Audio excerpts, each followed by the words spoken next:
Boa noite, pessoal. Boa noite a todos.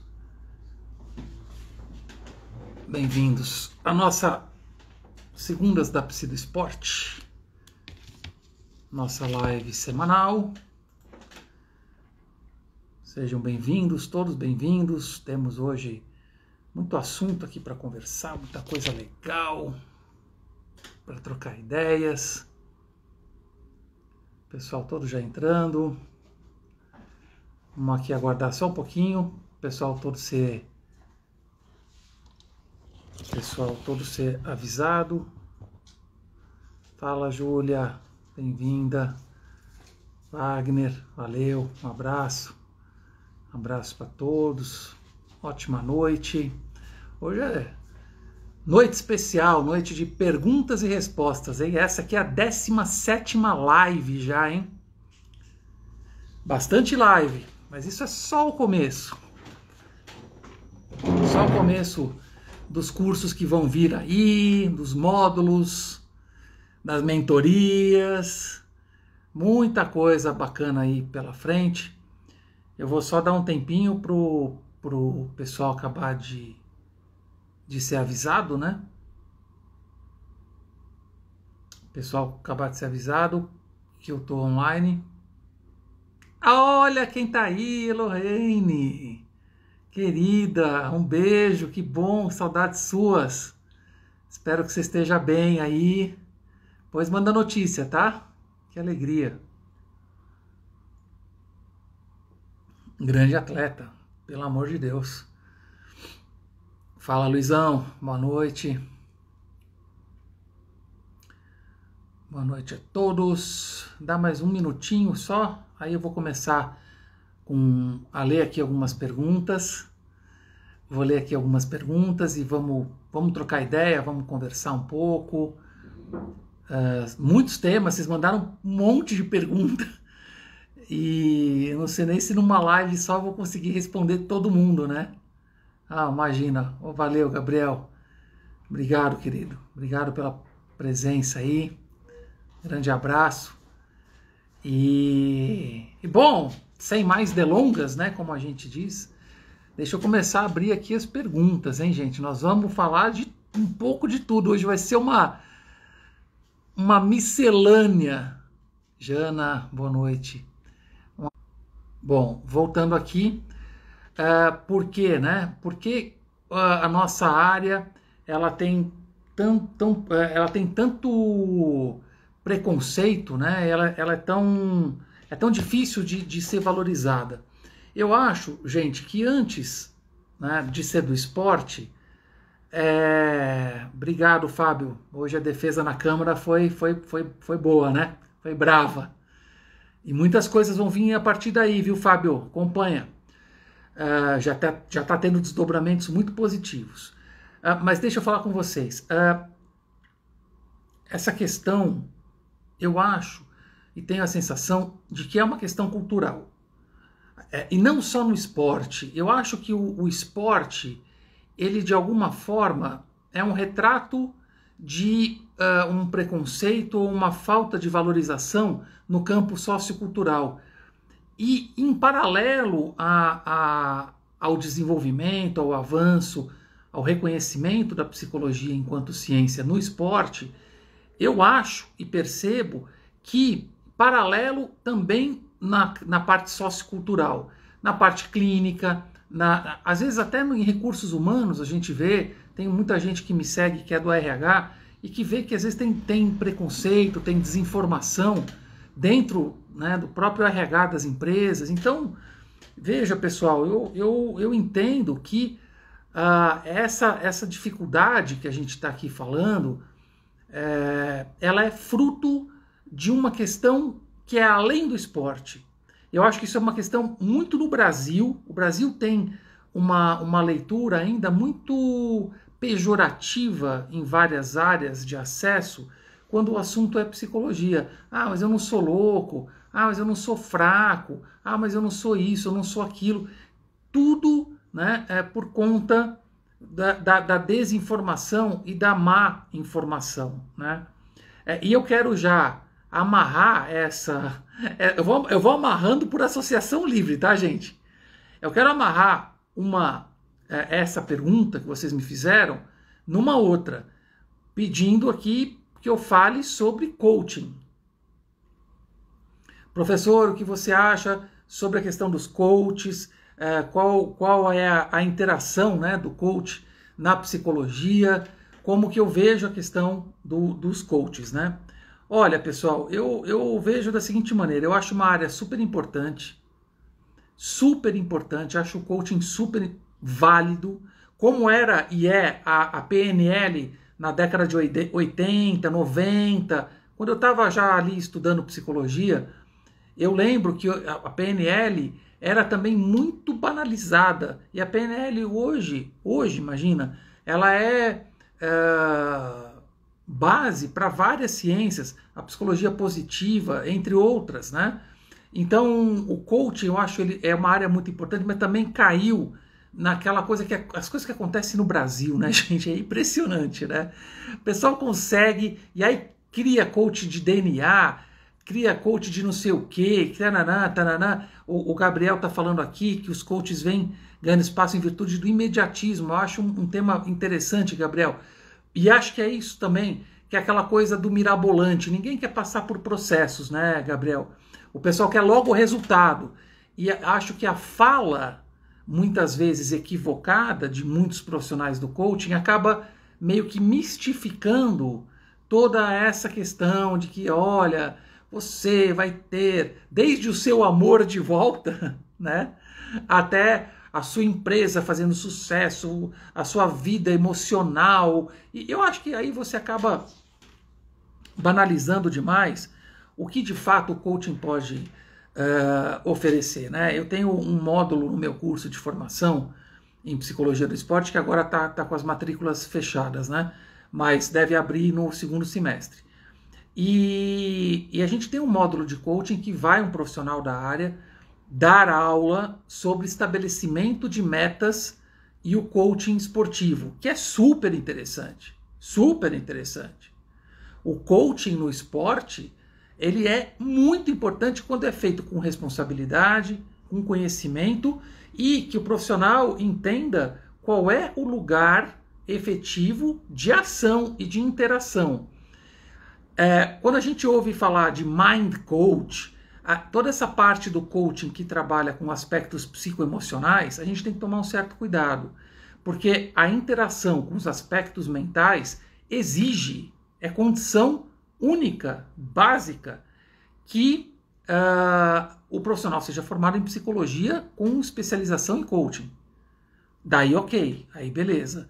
Agora, você não pode ser coaching sem uma base de suporte científico profissional e trabalhar com questões emocionais, com questões de saúde mental. Você não pode, você é um coaching, você é um coach, entende? Então tem que tomar muito cuidado, porque a gente percebe que os coaches estão invadindo, já invadiram, já queimaram o filme, inclusive de profissionais que são bons, que são sérios, e é uma pena que isso aconteça, né?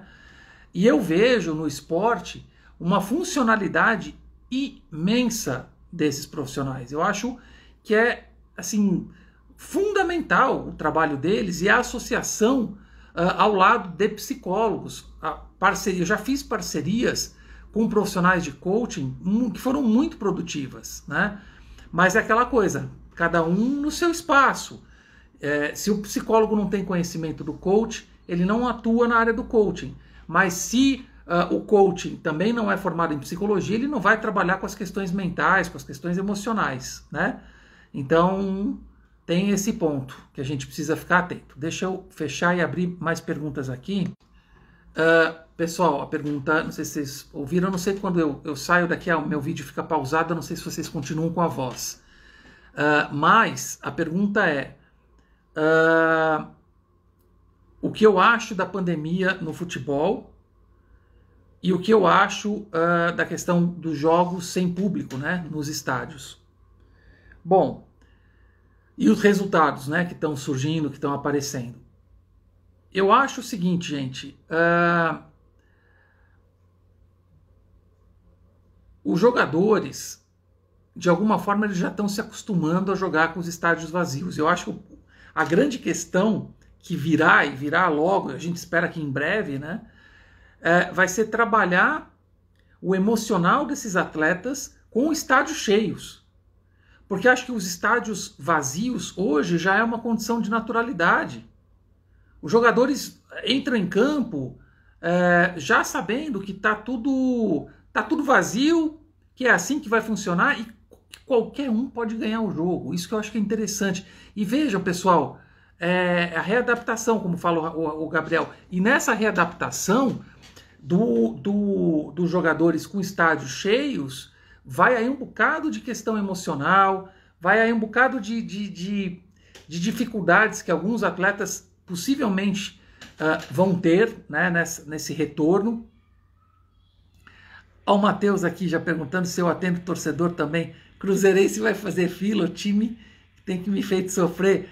Ô Matheus, eu fui psicólogo do Cruzeiro por 3 anos, eu tenho a alegria e essa honra, né, de ter sido psicólogo do Cruzeiro e trabalhei em 99, 2000, 2001, que os cruzeirenses lembram muito bem, né?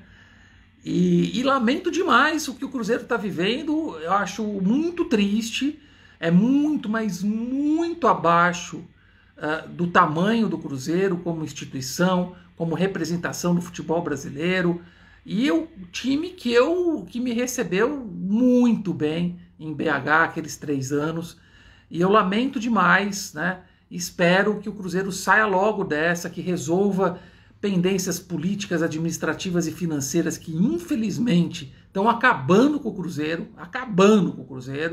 e como você fala aqui como torcedor, né, que infelizmente também vocês estão sofrendo em ver a equipe, meu Deus, né, capengando dentro de campo.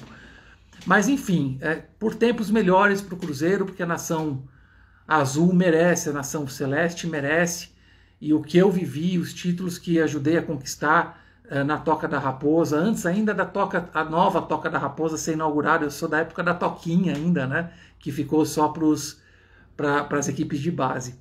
Mas voltando, a questão dos estádios, né, me parece que os resultados mostram e mostram de uma forma muito contundente que a torcida tem um papel muito forte. Muito forte.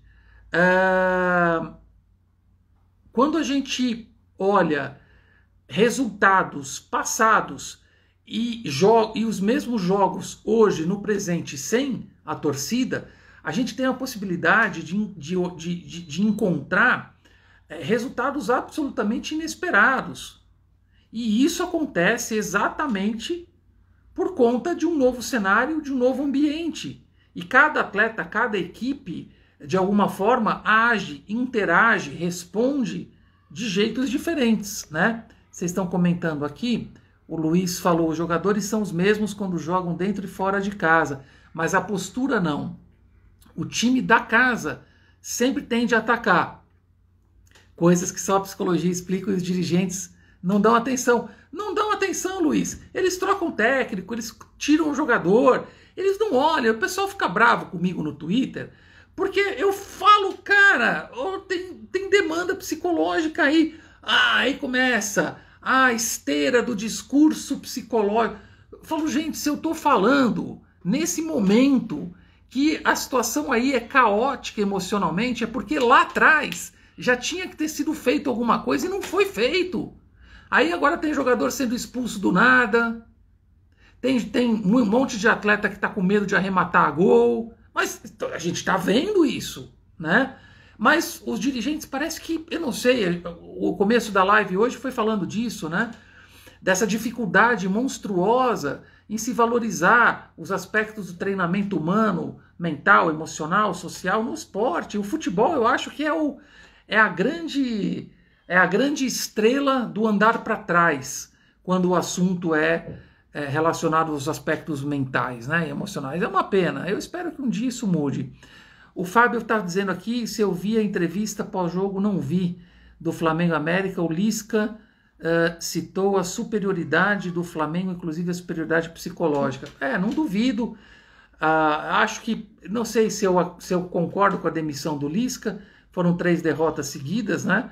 Mas acho que o Lisca tá precisando mudar os ares, acho que talvez o ciclo dele, né, no América já tenha encerrado, ou momentaneamente encerrado.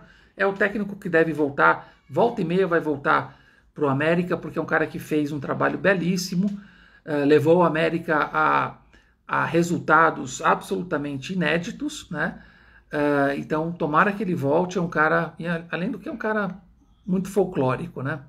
O Gabriel, a Copa do Brasil esse ano tem mostrado bastante esses resultados inesperados. Pois é, e assim, né, Gabriel? É engraçado a gente parar, analisar essa situação, né? Porque assim, a Copa do Brasil, por si só, ela já costuma, né, revelar resultados estranhos. Vi de Paulista de Jundiaí, vi de Santo André, que foi no Maracanã, ganhou do Flamengo, né? Teve um que ganhou do Fluminense, eu não me lembro mais quem é qual. Mas você tem times que, inicialmente, na visão, são times frágeis, mas que já ganharam na Copa do Brasil. E eu acho que agora isso está mais forte, né? Acredito que a torcida aciona o gatilho motivacional, diz aqui o Fábio. Eu acho que sim. Pode ser um gatilho motivacional para alguns e desmotivacional para outros, né? Agora, o ambiente neutro, e vocês comentaram aqui em cima, né? É interessante a gente parar e pensar nisso, né? Porque mesmo quando o time da casa joga, a tendência é que ele ataque mais, mesmo sem torcida, né? Por exemplo, vai jogar Flamengo e Grêmio no Maracanã. A tendência é que o Flamengo ataque mais porque ele está em casa, mas esse em casa é sem torcida. Mas qual é o significado psicológico deste jogar em casa, né? Acho interessante a gente pensar isso, porque é uma coisa dada, né? Psicologicamente dada.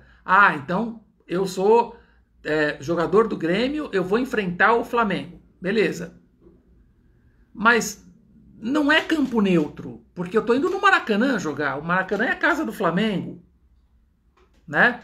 Então veja, pessoal, eu acho que a gente precisa pensar e entender melhor o que o ambiente denota, o que o ambiente traz para nós em termos de informação que possa validar algumas formas de comportamento. De novo, eu reforço a vocês, eu entendo que a volta, o retorno, o resgate dos estádios com torcedores vai demandar bastante do mental dos atletas, tá? Não que se desaprende, porque jogar com o estádio cheio é como andar de bicicleta. A gente pode ficar 2 anos, quando a gente subir numa, a gente sai pedalando. Mas eu acho que alguns atletas vão sentir a pressão, tá? De estádios cheios, de canto de torcidas, de exigências, dos gritos que agora só estão fora do estádio, os gritos, as cobranças, quando adentrarem arquibancadas adentro, acho que muita coisa a gente vai poder perceber. O Maicon. O Maicon pede para eu falar um pouco de pôquer. Maicon, vamos falar um pouco de pôquer, sim. Primeiro, imagino que você deva conhecer o livro O Jogo Interior do Pôquer, né, que é fantástico, do rapaz que foi coaching da Liquid, né, esqueci, o Jared, se eu não me engano, o nome dele. É um livro super bacana que fala bastante sobre os aspectos mentais do pôquer. Eu já trabalhei com algumas equipes e eu posso te falar o seguinte, que o pôquer ele exige um autocontrole muito grande, muito grande. É uma modalidade esportiva que exige um autocontrole intenso e eu costumo utilizar para trabalhar com o pôquer muita tecnologia de bio e neurofeedback. O biofeedback para fazer exercícios respiratórios e que você vai poder reduzir o nível de ativação de ansiedade para atingir níveis de concentração mais volumosos, né? E no neurofeedback você vai utilizar para apurar o seu raciocínio a sua velocidade de reação, o seu foco, a sua atenção interna, estreita interna. Então, biofeedback, neurofeedback com atletas de pôquer são muito bem-vindos. Muito bem-vindos. Para o autocontrole, o mecanismo respiratório é extremamente pedagógico para o equilíbrio interno, para o autocontrole, para a calma, para a mobilidade cognitiva desses atletas, para eles terem um controle sobre os pensamentos, sobre as emoções e os pensamentos, né? Como eles significam as emoções naquele momento. Então, bio e neurofeedback, Maicon, são muito bem-vindos. E, além disso, como eu sempre digo, o trabalho psicológico que eu já atualmente eu não estou com... Peraí. Não, atualmente eu não estou atendendo nenhum atleta de pôquer, mas já atendi muitos. E posso te falar que, assim, é muito importante você trabalhar, Maicon, a esfera humana do jogador de pôquer. Seus conflitos, suas dúvidas, suas angústias, seus medos, as suas inseguranças, porque não dá para a gente separar quem é o atleta, quem é o ser humano. Na hora que ele está ali jogando, é um só, é o indivíduo que está ali, com as suas dificuldades, com o seu desenvolvimento pessoal, e a gente sabe quanto de autocontrole é necessário para ele performar bem. Então, fazer um trabalho em que você signifique, aborde, simbolize as emoções, crie representações de aspectos que você viveu, né? Junto com ferramentas tecnológicas como o biofeedback, o neurofeedback, mecanismos respiratórios de autocontrole, a parte de neuropsicologia, tudo isso integrado, a gente oferece um trabalho de qualidade. Tá bom? Deixa eu ver quem mais aqui tá. Meu ABC agradece aqui o Gabriel. Ó, Juliana, Coxa se safando de um 5-0 do Flamengo. Não duvido. Oh, meu Deus. Esse é outro timaço do Brasil que parece que parou no tempo, né? Deixa eu ver aqui quem é que tem mais de perguntas.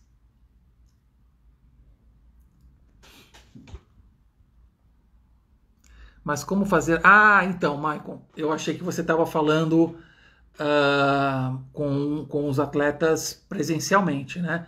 Se você estiver distante dos atletas, você vai poder usar só o verbal, né? Fazer um acompanhamento das emoções, um trabalho, né, verbal de atendimento clínico. E tem algumas plataformas que eu uso com jogadores de pôquer, como uma que se chama Lumosity, que no final é I e Y, Lumosity com S. Aliás, todo mundo quiser dar uma pesquisada na plataforma Lumosity, é www.lumosity.com. Vale super a pena de vocês procurarem, estudarem essa plataforma, e é uma plataforma que o atleta pode fazer alguns exercícios à distância e a gente encontrar alguns resultados, os processos utilizados. Então, Michael, não adianta, a distância não tem como, é só mesmo um trabalho clínico clássico, terapêutico, né, de orientação, de escuta, e você pode usar plataformas como Lumosity, entre outros, tá bom? Quem mais? Parou, né? Bom, pessoal, podem ir jogando as perguntas aqui enquanto eu vou lendo, tá? Deixa eu ver aqui. Selecionar mais uma pergunta. Só um minutinho, tá, pessoal? Deixa eu procurar aqui. Olha, estão me perguntando se é possível monitorar uma atividade cerebral durante a performance. Se sim, como? Olha, pessoal, eu vejo o seguinte, até onde eu conheço em termos de aparelhagem, pouca coisa dá para fazer durante a atividade em si. O que dá para fazer, por exemplo, um piloto num simulador, por exemplo, de automobilismo. A gente pode colocar um aparelho de neurofeedback e ver o quanto da barra de atenção dele aparece, né, em termos de quantidade, de foco, de atenção, porque o aparelho de biofeedback ele tem um sensor que a gente encosta aqui na testa e ele capta toda a atividade aqui do lóbulo pré-frontal do cérebro, que é a região do cérebro, né, que tem mais a ligação com tomada de decisão, velocidade de reação, a ansiedade, o controle de foco. Então, durante a pilotagem, por exemplo, num simulador, né, é um exemplo que me vem na cabeça, a gente pode colocar um aparelho de neurofeedback e aferir com alguns aplicativos o quanto de concentração esse atleta consegue. Tem um aparelho chamado Mindwave, que é um valor um pouco mais acessível, vem com alguns softwares. Procurem também outros aparelhos no www.neuroway.com.br, lá com o Daniel Melo, tá bom? Vamos lá, pera aqui.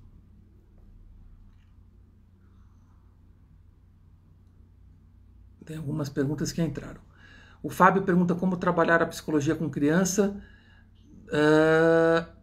no primeiro segmento do ensino fundamental. Então, Fábio, aí a gente tem que pensar em esporte, né? No ensino fundamental, que ela tem lá educação física e tudo mais, na área do esporte, você tem a psicologia escolar, né? Mas que é uma outra área diferente da psicologia do esporte. Aqui você pergunta da psicologia como um todo, né? Com a criança no primeiro segmento. Normalmente, esse trabalho, se eu me lembro bem, porque eu nunca cheguei a me aprofundar tanto, mas tem uma inserção da parte educacional, tem uma junção com a parte pedagógica, com a parte familiar. O psicólogo ele faz uma interação muito grande com as famílias, né, dos estudantes, mas não tenho nenhuma autoridade para falar sobre esse tema. O Gabriel, trabalho com categoria de base no vôlei e por vezes, devido à disponibilidade, não consigo acompanhar os treinos. Tem alguma dica para realizar trabalhos à distância com os atletas? Tenho, Gabriel. Chama-se Google Formulários. Já ouviu falar? Crie formulários que sejam fáceis. Eu faço isso com todas as equipes que eu trabalho hoje em dia, sejam elas de esportes ou de modalidades clássicas, né? Procure no Google Formulários, lá você pode montar questionários quantificados, por exemplo, coloca lá o nome de todos os atletas, e o atleta vai lá e só clica no nome dele, peça para atribuir um valor, por exemplo, entre 0 e 10 sobre como ele viu a performance coletiva, depois um valor entre 0 e 10 sobre como ele avaliou o seu próprio treino, e coloca lá algumas carinhas do tipo confuso, cansado, satisfeito, muito satisfeito, e um campo para comentários, por exemplo. Isso é gerado um link no Google Formulários, você manda o link para o time, todo mundo responde depois do treino e você vai ter um baita num panorama super profundo, super importante, super descritivo, como se você estivesse lá, mas claro, a gente não pode falar que isso substitui a sua presença, tá? Mas a gente pode dizer que minimiza danos. E você tem um outro lado dos formulários que é muito legal, que você ajuda os atletas a fazerem uma autoavaliação durante a elaboração das respostas para esse formulário, tá? Então procurem em Google Formulários, tem alguns exemplos. Se você for no YouTube, não sei se você conhece os formulários, coloca no YouTube Google Formulários, você vai ver as loucuras maravilhosas que a gente pode fazer e o tipo de resposta e de perguntas que você pode criar para ter acesso à experiência do dia, tá bom? Depois você pode fazer gráficos com as respostas dos atletas, é bem legal.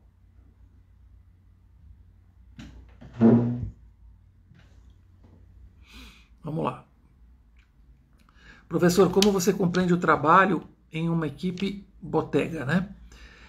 Em uma equipe de esportes no que se refere ao atendimento individual e o trabalho com o staff? Botega, eu vejo o seguinte, não acho que seja tão diferente de um esporte clássico, uma modalidade clássica. Eu acho que o trabalho individual, ele deve reger a ideia de uma orientação, uma escuta e orientação, né? Não, jamais terapia, nunca leve algum atleta que você trabalha, né? Claro, para o consultório, para atendê-lo clinicamente. Se for preciso, indique a colegas. Então, o trabalho junto com tecnologia, com biofeedback, com neurofeedback, com mecanismos respiratórios de autocontrole, são super importantes.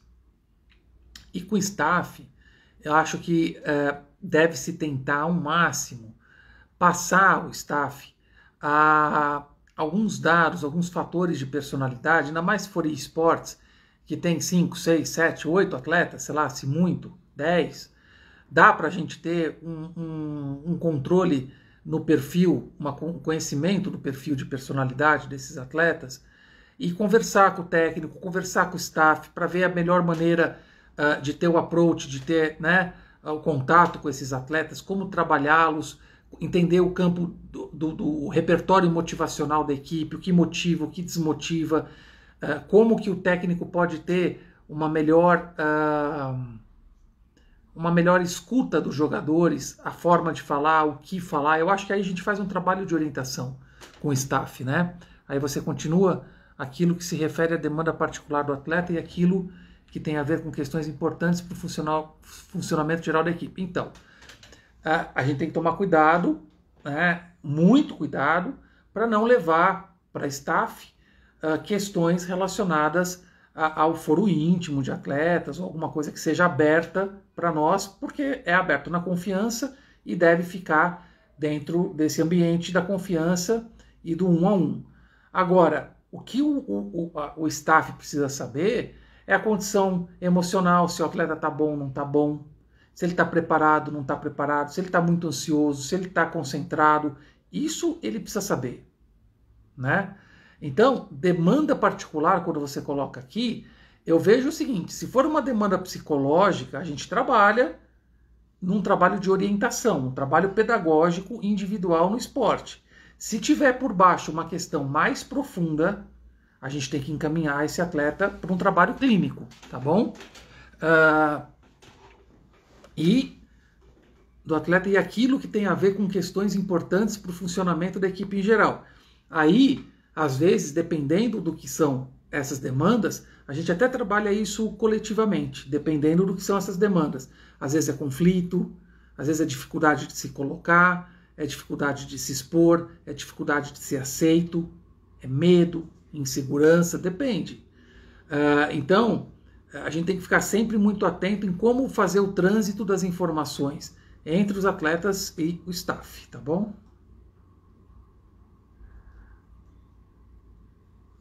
Bom, deixa eu seguir aqui.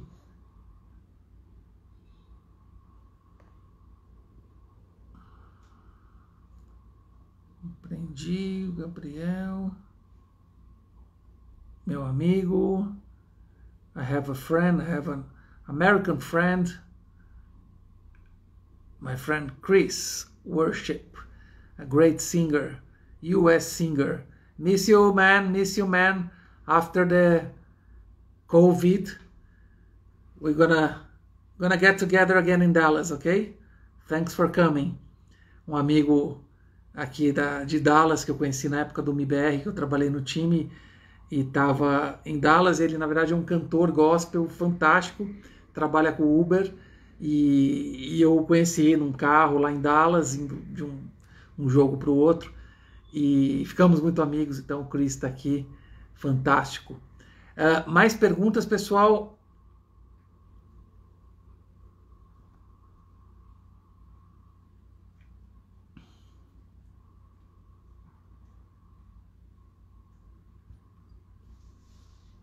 Bom, eu tenho algumas outras perguntas aqui, então, enquanto vocês colocam.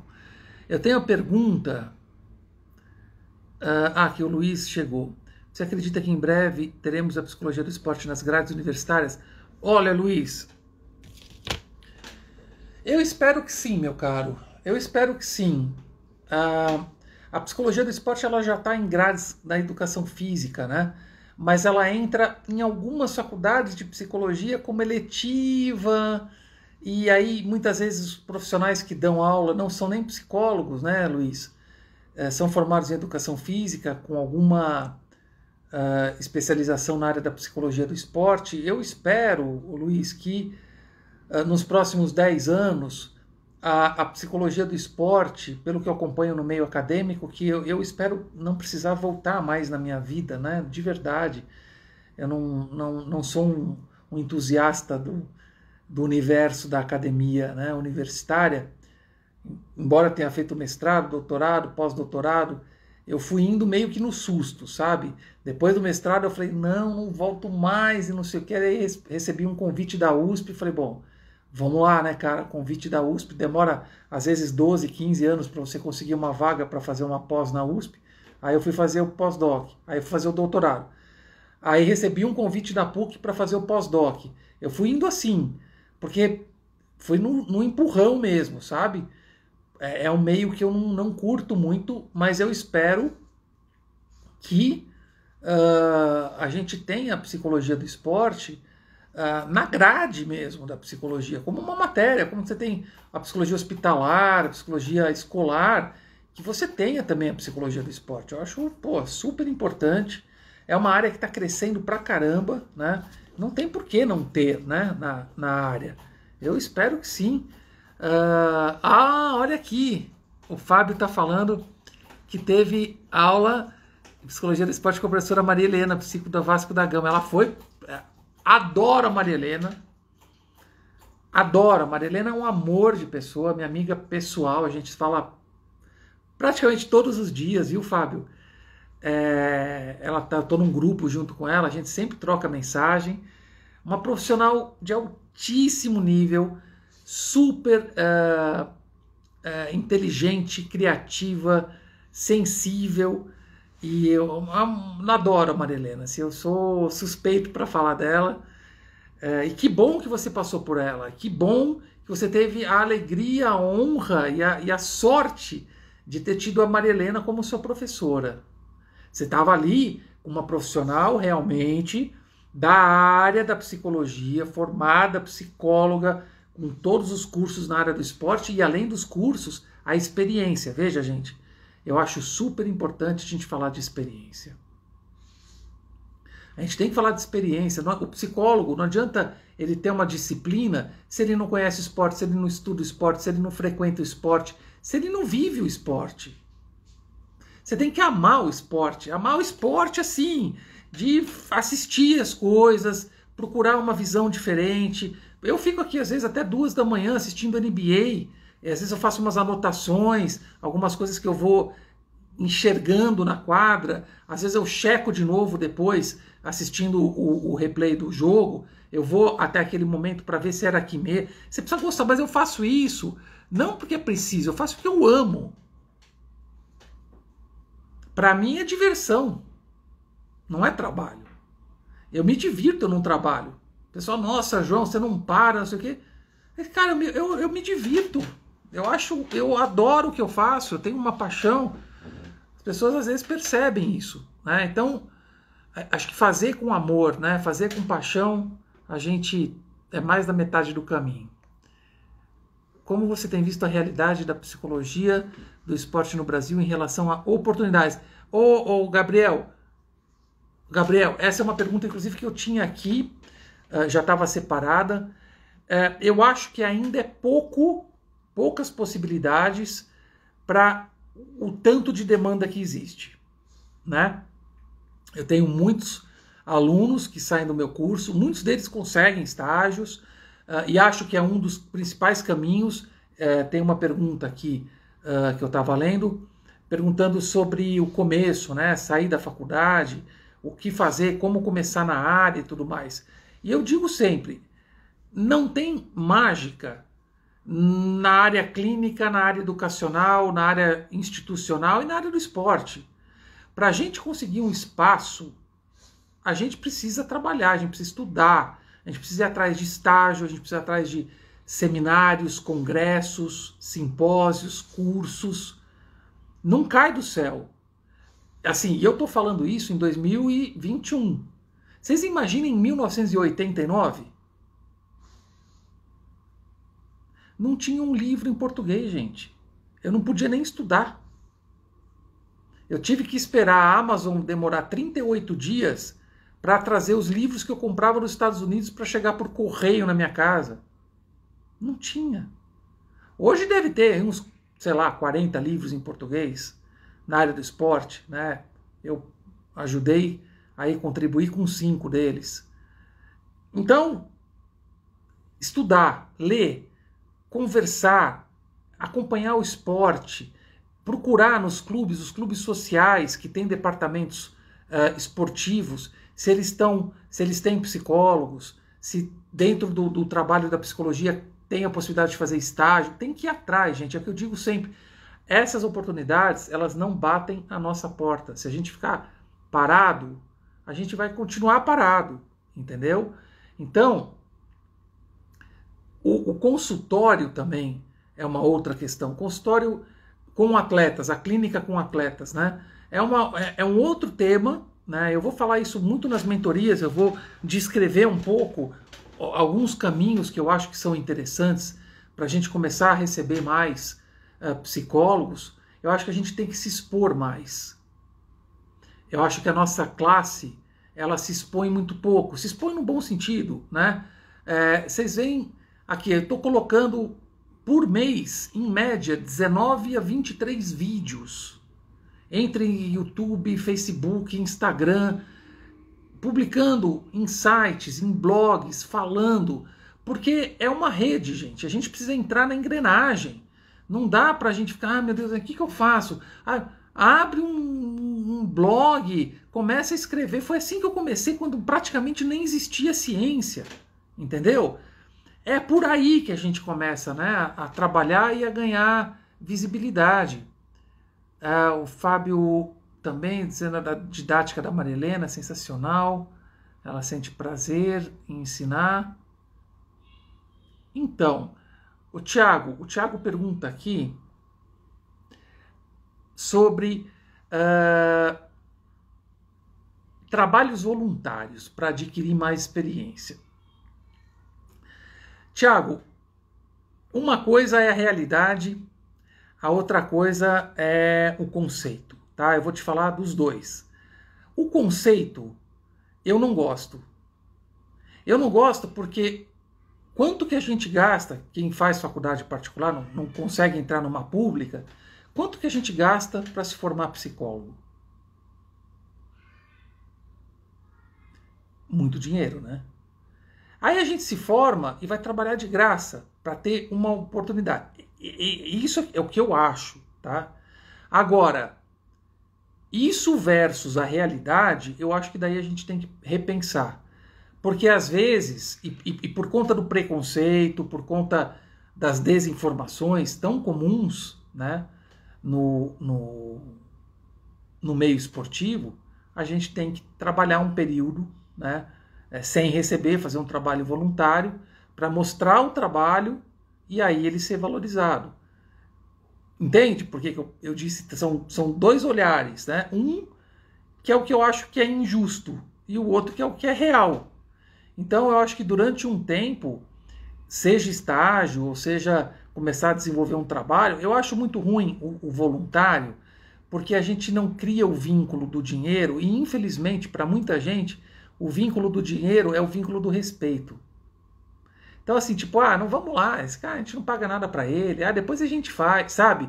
Acaba virando uma coisa assim, quando der, não paga mesmo, entendeu? Sabe? Vira uma coisa de 8º plano de importância, entendeu?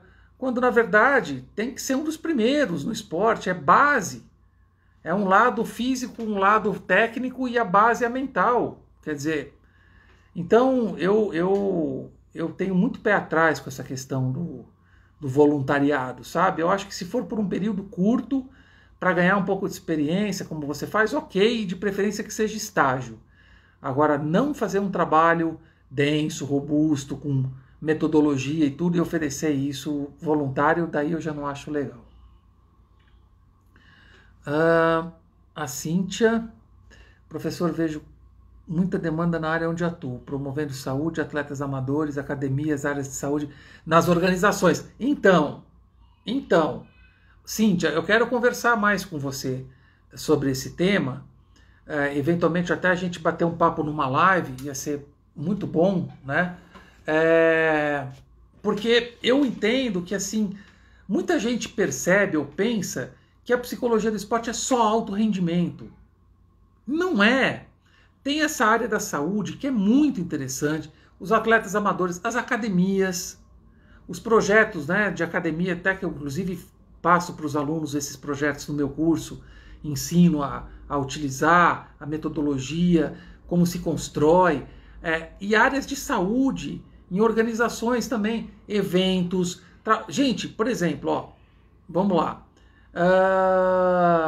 Se você pegar o mindfulness, trabalho de equipe, comunicação, liderança, esporte, empresa. Mindfulness, esporte, empresa.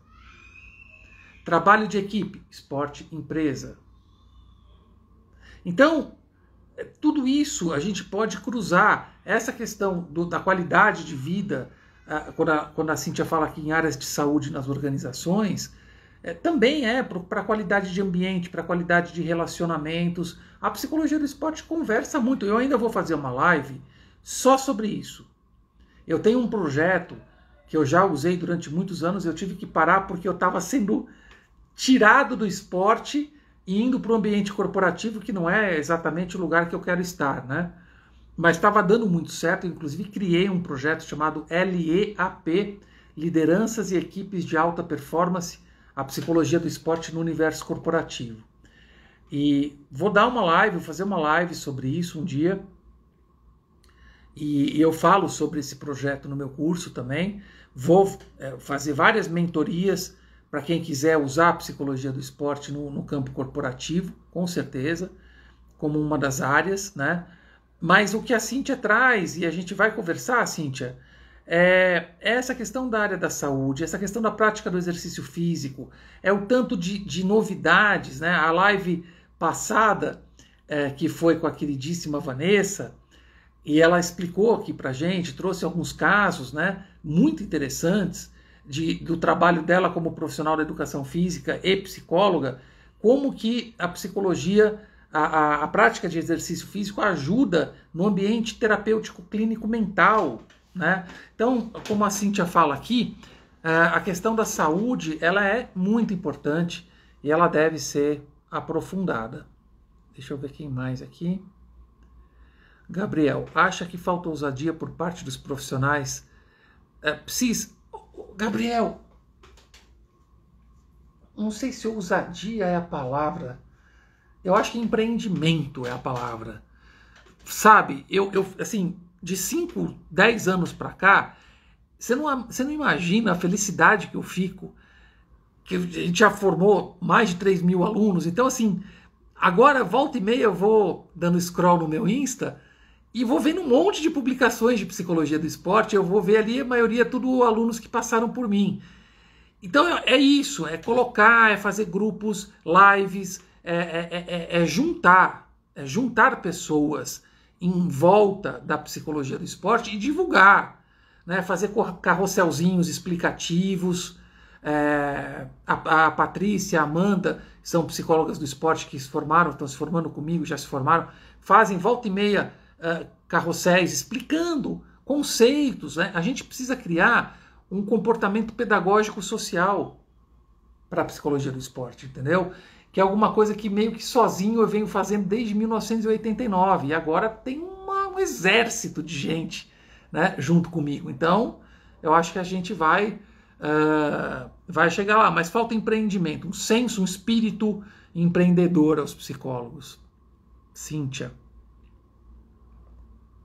Estou desenvolvendo um programa de aquisição de hábitos para colaboradores em parceria com saúde e segurança do trabalho com foco em, olha só, em atividade física. Que legal! Tem muita gente interessada. Tá vendo? Aí, Cíntia, é isso que a gente está falando. É você poder utilizar o esporte como, primeiro, um elemento de saúde física, de saúde mental, de saúde social, porque o esporte, dependendo do que se produz, do que se constrói, do que se estrutura, é um baita num vínculo, cria vínculos sociais que são extremamente enriquecedores para a qualidade do ambiente, né? E para a qualidade de vida individual. Então é muito interessante, né? Acho que a gente deve pensar e falar um pouco mais disso, até para desprender um pouco essa ideia de que a psicologia do esporte é só alto rendimento. A gente precisa quebrar um pouco isso, porque as pessoas chegam e de repente no meu curso, eu vejo no meu curso, Cíntia, o pessoal chega assim, nossa, mas tudo isso já tem um slide que tem acho que umas 8 ou 10 áreas. A área social, a área escolar, academia de ginástica, recreação, reabilitação, clínica, alto rendimento, ambiente corporativo. Você vê uma lista, assim, o aluno olha e fala, nossa, eu achei que era só alta performance, só alto rendimento, só esporte de competição. Não, e a gente tem que falar sobre isso, porque isso abre espaço para novos pensares, né? Para novas atuações, novas pesquisas, né? Um pensar diferente desse tão estereotipado, né? da área do alto rendimento. Misa! Um abraço, meu irmão, que bom ter você aqui. Olha, Gabi é a santista mais fanática que eu já conheci em toda a minha vida. Assim, ela devia ter Santos no nome. Se bem que Santos, quem tem no nome é minha mulher, né?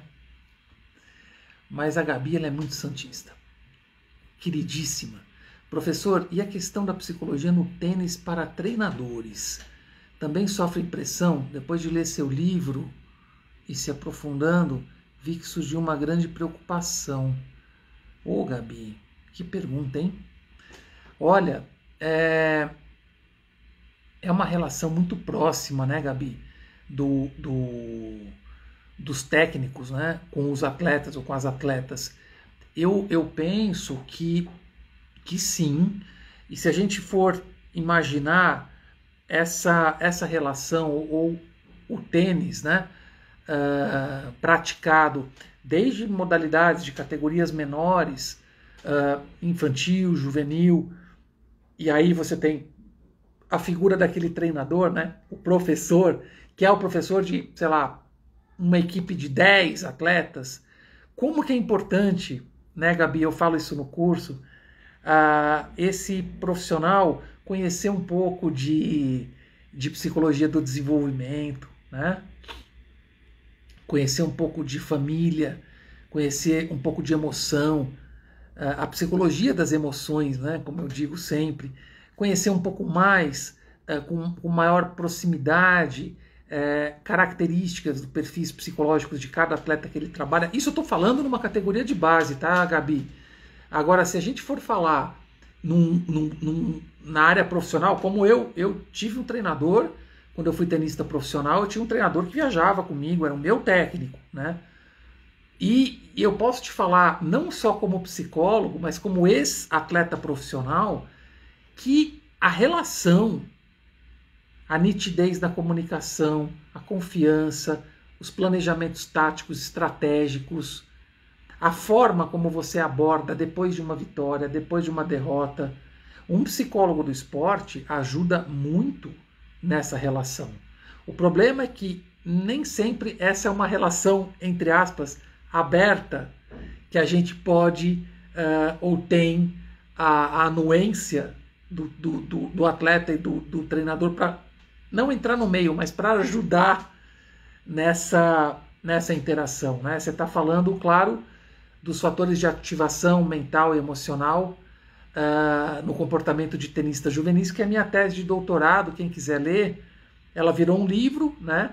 E a Gabi eu sei que tem, mas ela tá, a minha tese em si, se vocês colocarem tese COSAC USP no Google, é a primeira referência, tá na biblioteca virtual da USP, da Escola de Esportes, da Faculdade de Educação Física, tá bom?